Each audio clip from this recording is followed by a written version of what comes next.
ಎಲ್ಲರಿಗೂ ನಮಸ್ಕಾರ. ಸಿರಿ ಚಾನಲ್ಗೆ ಮತ್ತೊಮ್ಮೆ ನಿಮ್ಮೆಲ್ಲರಿಗೂ ಸ್ವಾಗತ. ಇವತ್ತು ಬೆಳಿಗ್ಗೆ 5:30 ಗಂಟೆಗೆ ಇದ್ದೀನಿ. ಬಟ್ ಜಾಸ್ತಿ ಏನು ಕೆಲಸ ಮಾಡೋಕ್ಕಾಗಲಿಲ್ಲ. ಸ್ವಲ್ಪ ವಾಕಿಂಗ್ ಮತ್ತು ಎಕ್ಸಸೈಸ್, ಕಸ ಗುಡಿಸೋದು ಎಲ್ಲ ಮುಗಿಸ್ಕೊಂಡು ಈಗ ಅಡುಗೆ ಮನೆಗೆ ಬಂದೀನಿ. ಏನೋ ಓದಬೇಕು ಅಂಥೇಳಿ ಅಂದ್ಕೊಂಡಿದ್ದೆ. ಒಂದು ಸ್ವಲ್ಪ ಸೈಕಾಲಜಿ ಅಥವಾ ಕಂಪ್ಯೂಟ್ರ್ ಯಾವುದಾದ್ರೂ ಒಂದು ಸಬ್ಜೆಕ್ಟ್ ಬೆಳಿಗ್ಗೆ ಎದ್ದ ತಕ್ಷಣ ಓದಬೇಕು ಅಂದ್ಕೊಂಡೆ. ಬಟ್ ಆಗಲಿಲ್ಲ. ಯಾಕಂದ್ರೆ ಅಡುಗೆ ಮಾಡೋದು ತಲೆಯಾಗಿರ್ತದಲ್ಲ.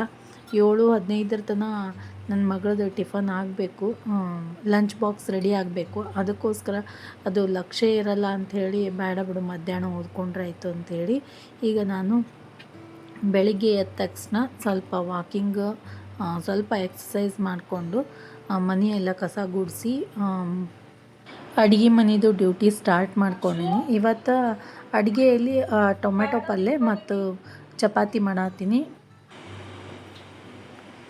ಒಂದು 5-6 ಚಪಾತಿ ಮತ್ತು ಸ್ವಲ್ಪ ಪಲ್ಯ ಮತ್ತು ಅಕ್ಕಿ. ಬೆಳಿಗ್ಗೆ ಹೋಗೋ ಮುಂದೆ ನನ್ನ ಮಗಳು ಚಪಾತಿ ತಿಂದು ಹೋಗ್ತಾಳೆ. ಬೆಳಿಗ್ಗೆ ಏನೂ ಹೋಗಲ್ಲ ಅಂಥೇಳಿ ಬಿಸ್ಕೆಟ್ಸ್ ಅದು ಬೇಡ ಅಂಥೇಳಿ ಒಂದು ಚಪಾತಿನೇ ಸ್ವಲ್ಪ ಜಾಸ್ತಿ ಬೇಯಿಸಿ ರೋಸ್ಟ್ ಮಾಡಿ ಕೊಡ್ತೀನಿ.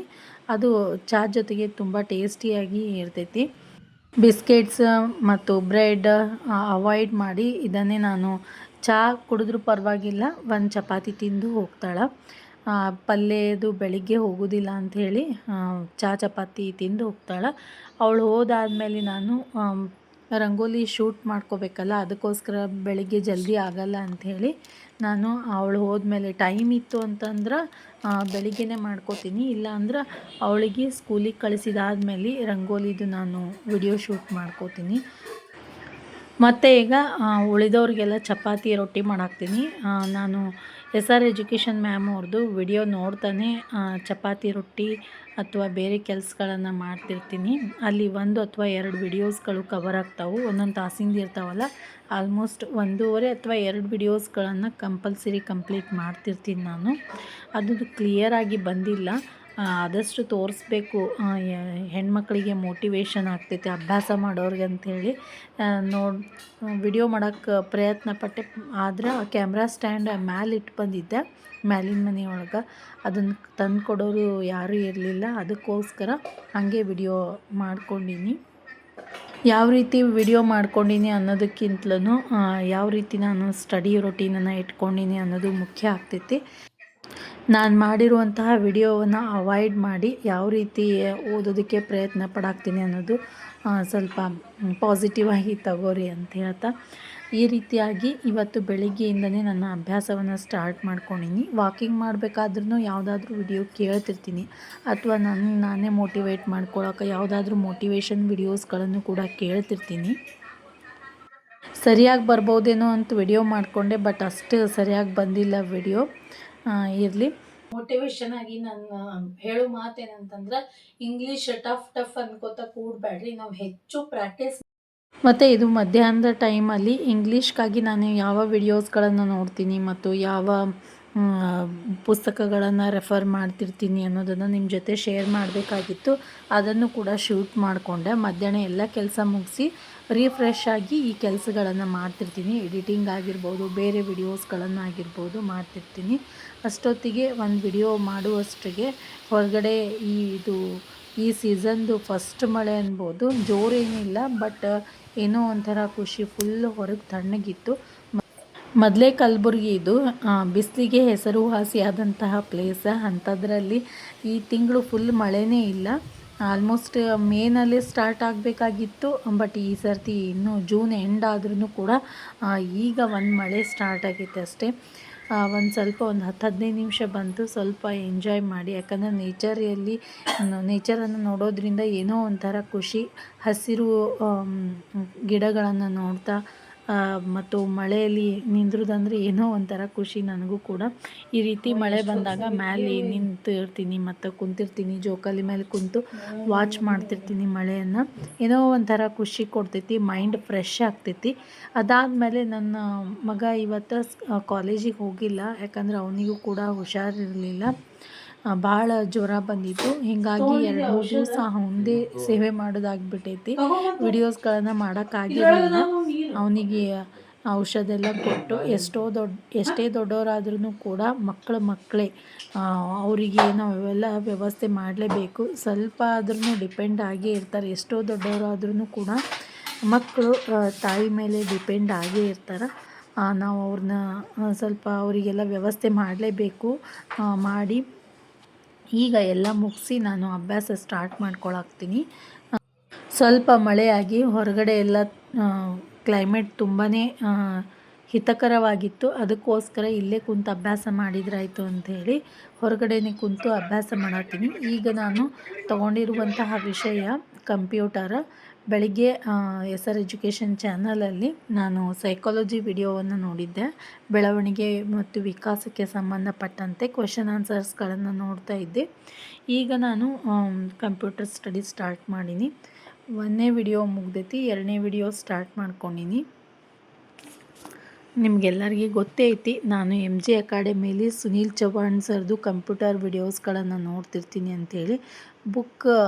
ಕಂಪ್ಯೂಟರ್ ಬುಕ್ ನನ್ನ ಕಡೆ ಇದ್ದಿದ್ದು ಬೇರೆಯವ್ರದ್ದು ಇತ್ತನ್ನಲ್ಲ, ಅವರು ತೊಗೊಂಡು ಹೋಗ್ಬಿಟ್ರು. ಅದಕ್ಕೋಸ್ಕರ ನಾನೀಗ ಡಿಪೆಂಡ್ ಅಪಾನ್ ಮೊಬೈಲ್ನ ವಿಡಿಯೋಸ್ಗಳ ಮೇಲೇ ಡಿಪೆಂಡ್ ಆಗೀನಿ. ಅದನ್ನೇ ಅಭ್ಯಾಸ ಮಾಡತ್ತೀನಿ. ಕಂಪ್ಯೂಟ್ರ್ ಹಾರ್ಡಲ್ಲ, ತುಂಬಾ ಈಸಿ ಆಗೈತಿ. ನಾವು ಯಾವ ರೀತಿ ಮೊಬೈಲನ್ನು ಆಪ್ರೇಟ್ ಮಾಡ್ತಿರ್ತೀವಿ ಅದೆಲ್ಲ ಫೀಚರ್ಸ್ ಎಲ್ಲ ಕಂಪ್ಯೂಟರ್ನಲ್ಲಿದ್ದೇ ಇರ್ತೈತಿ. ಆಲ್ಮೋಸ್ಟ್ ಎಲ್ಲ ಫೀಚರ್ಸ್ಗಳು ನಮಗೆ ಗೊತ್ತಿರ್ತಾವೆ. ಆದಷ್ಟು ನೀವು ಕಂಪ್ಯೂಟ್ರನ್ನು ವಿಡಿಯೋಸ್ಗಳನ್ನು ರಿಪೀಟ್ ಕೇಳೋದ್ರಿಂದ ಪರ್ಫೆಕ್ಟ್ ಆಗೇ ಆಗ್ತೈತಿ. ನಿಮ್ಗೆ ತಿಳಿಲಿಲ್ಲ ಅಂದರೆ ಆ ವಿಡಿಯೋವನ್ನು ಮತ್ತೊಮ್ಮೆ ನೋಡಿರಿ. ಈಗ ಒಂದನೇ ನಾವು ವಿಡಿಯೋ ನೋಡ್ತಿರ್ತೀರಲ್ಲ, ಅದು ಇನ್ನು ತಿಳಿಲಿಲ್ಲ ಅಂತಂದ್ರೆ ಮತ್ತೊಮ್ಮೆ ಅದೇ ವಿಡಿಯೋ ನೋಡಿ ಪರ್ಫೆಕ್ಟ್ ಮಾಡ್ಕೊಳ್ರಿ. ಅದನ್ನು ಮುಗಿಸಿದಾದ್ಮೇಲೆ ನೆಕ್ಸ್ಟ್ ವಿಡಿಯೋ ನೋಡೋಕ್ಕೆ ಪ್ರಾರಂಭ ಮಾಡಿರಿ. ಯಾಕಂದ್ರೆ ಒಂದಕ್ಕೊಂದು ಲಿಂಕ್ ಇರ್ತಾವೆ. ಸ್ವಲ್ಪ ಎಲ್ಲಾದರೂ ಮಿಸ್ ಆಯ್ತಂದ್ರೂ ಕೂಡ ಅಂಡರ್ಸ್ಟ್ಯಾಂಡ್ ಆಗೋದಿಲ್ಲ. ಅದಕ್ಕೋಸ್ಕರ ಬೇಸಿಕ್ಕಿಂದನೇ ಹೋಗ್ರಿ. ಫಸ್ಟ್ ವಿಡಿಯೋದಿಂದನೇ ಸ್ಟಾರ್ಟ್ ಮಾಡ್ಕೊರಿ. ಆಲ್ಮೋಸ್ಟ್ ಎಲ್ಲ ಸರ್ದು ಪ್ಲೇಲಿಸ್ಟನ್ನೇ ನಾನು ಟೆಲಿಗ್ರಾಮಲ್ಲಿ ಶೇರ್ ಮಾಡಿದ್ದೆ. ಬಟ್ ನನ್ನ ಟೆಲಿಗ್ರಾಮ್ ಯಾಕೋ ಓಪನ್ ಆಗ್ತಾ ಇಲ್ಲ. ಹೊಸ ಮೊಬೈಲ್ನಲ್ಲಿ ಲಾಗಿನ್ ಮಾಡಿದ್ರೂ ಕೂಡ ಏನು ಪ್ರಾಬ್ಲಮ್ ಆಗೈತದೋ, ಪಾಸ್ವರ್ಡ್ದು ಏನೋ ಪ್ರಾಬ್ಲಮ್ ಆಗೈತಿ.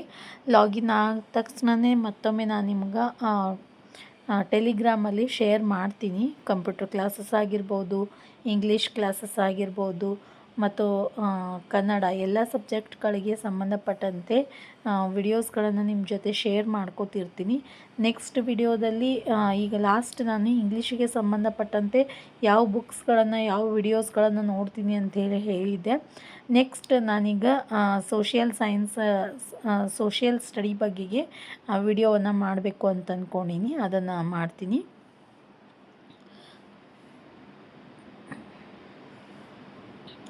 ಈ ರೀತಿ ನಿಮ್ಗೇನಾದರೂ ಫೆಸಿಲಿಟಿ ಇತ್ತು ಅಂತಂದ್ರೆ ಹೊರಗಡೆ ಕುಂತು ಅಭ್ಯಾಸ ಮಾಡಿರಿ. ಇಷ್ಟು ದಿವಸ ಬಿಸಿಲಿತ್ತಲ್ಲ, ಹಿಂಗಾಗಿ ಕೂಡೋಕ್ಕಾಗ್ತಿರ್ಲಿಲ್ಲ. ಸ್ವಲ್ಪ ಕ್ಲೈಮೇಟ್ ಚೇಂಜ್ ಆಗಿರೋದ್ರಿಂದ ಈ ರೀತಿ ಹೊರಗಡೆ ಕುಂತಾಗ ಏನೋ ಒಂಥರ ಆರಾಮ ಮತ್ತು ಓದೋದಕ್ಕೂ ಕೂಡ ಇಂಟ್ರೆಸ್ಟ್ ಬರ್ತೈತಿ. ಒಂದು ಸರ್ತಿ ಟ್ರೈ ಮಾಡಿ ನೋಡಿರಿ. ಫೆಸಿಲಿಟಿ ಇತ್ತು ಅಂತಂದ್ರೆ ನೀವು ಈ ರೀತಿಯಾಗಿ ಹೊರಗಡೆ ಕುಂತು ಅಭ್ಯಾಸ ಮಾಡೋದು ಒಳ್ಳೆಯದು.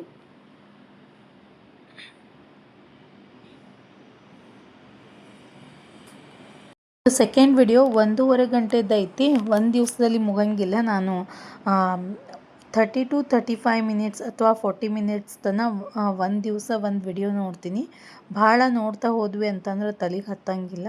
ಅದಕ್ಕೋಸ್ಕರ ಇವತ್ತು ಸ್ವಲ್ಪ ಜಾಸ್ತಿನೇ ಆಯಿತು. ಹೊರಗಡೆ ಕುಂತಿನೆಲ್ಲ ಏನೋ ಇಂಟ್ರೆಸ್ಟ್ ಬರಾಕ್ತಿತ್ತು. 1 ಅವರ್ವರೆಗೂ ನೋಡೀನಿ. ಬಟ್ ಡೈಲಿ 30 to 40 ಮಿನಿಟ್ಸ್ ಅಂತ ಒಂದು ಬೌಂಡ್ರಿ ಹಾಕ್ಕೊಂಡೀನಿ.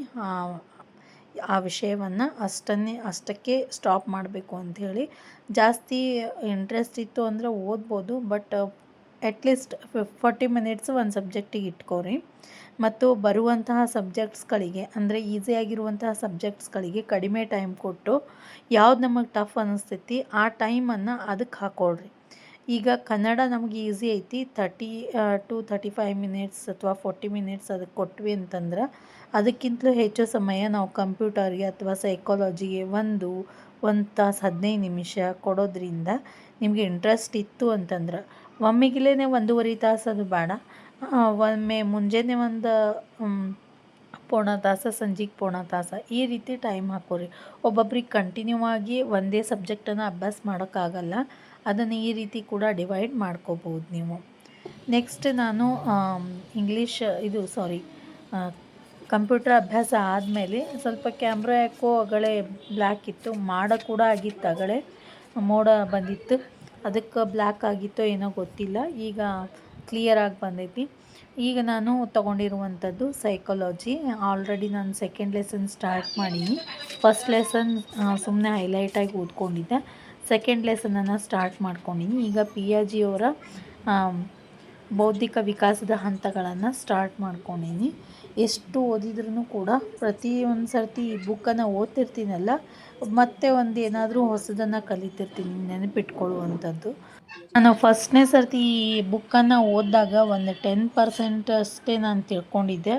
ಪ್ರತಿ ಸರ್ತಿನೂ ಬುಕ್ ಓದಿದಾಗ 10% ಪ್ಲಸ್ ಹಾಕೋತಾ ಹೊಂಟೈತಿ. ಬಟ್ ಇನ್ನೂ ಫುಲ್ಲಾಗಿ ಇನ್ನೂ ಅಂದರೆ ಪೂರ್ತಿಯಾಗಿ ಇನ್ನೂ ತಿಳ್ಕೊಳಕ್ಕಾಗಲ್ಲ. ಎಷ್ಟು ಸರ್ತಿ ಓದ್ತೀವೋ ಅಷ್ಟು ಹೆಚ್ಚು ನಮಗೆ ಅದ್ರ ಬಗ್ಗೆ ಅರ್ಥ ಹಾಕೋತಾ ಹೋಗ್ತೈತಿ.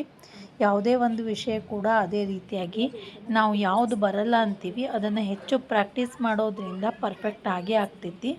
ಯಾವುದನ್ನು ಕೂಡ ಟಫ್ ಅಂತ ತಿಳ್ಕೊಬೇಡ್ರಿ. ಯಾರೋ ಗಣಿತ ಬಹಳಷ್ಟು ಜನ ಕಮೆಂಟ್ ಮಾಡಿದ್ರಿ, ಗಣಿತ ನಮಗೆ ಕಬ್ಬಿಣದ ಕಡಲೆ ಅಂಥೇಳಿ. ಬಟ್ ಅದರಷ್ಟು ಈಸಿಯಾಗಿ ನೀವು ಸ್ವಲ್ಪ ಅದಕ್ಕೆ ತಲೆ ಹೆಚ್ಚು ಯೂಸ್ ಮಾಡ್ಕೋತ ಹೋದ್ರಿ, ಪ್ರಾಕ್ಟೀಸ್ ಮಾಡ್ಕೋತ ಹೋದ್ರಿ ಅಂತಂದ್ರೆ ಅದರಷ್ಟು ಖುಷಿ ಕೊಡುವಂಥದ್ದು ಈಸಿಯಾಗಿರುವಂತಹ ಸಬ್ಜೆಕ್ಟ್ ಯಾವುದೂ ಇಲ್ಲ. ಜಸ್ಟ್ ನಾವು ಇಕ್ವೇಷನ್ಸ್ಗಳನ್ನು ನೆನಪಿಟ್ಕೊಂಡ್ರೆ ಸಾಕು, ಈಸಿಯಾಗಿ ಪ್ರಾಬ್ಲಮ್ಸ್ಗಳನ್ನು ಬಿಡಿಸ್ಬೋದು.